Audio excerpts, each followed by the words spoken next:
Now, the question, one more question which was asked is, which has no central anticholinergic syndrome, which does not cause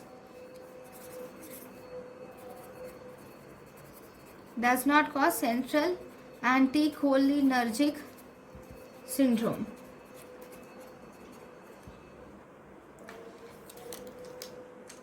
So if you see, the drug glycopyrrolate is actually a quaternary compound, so it does not cross blood-brain barrier, and thus it does not cause central anticholinergic syndrome. Now the opposite question is, what are the drugs causing central anticholinergic syndrome? The drugs causing central anticholinergic syndrome include atropine, which is a tertiary compound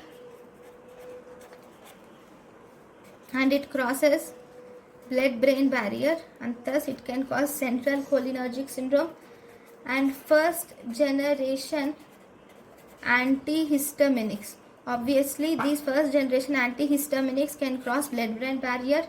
Then we have tricyclic antidepressants. These can also cross blood-brain barrier and thus cause anticholinergic syndrome. Thank you for watching.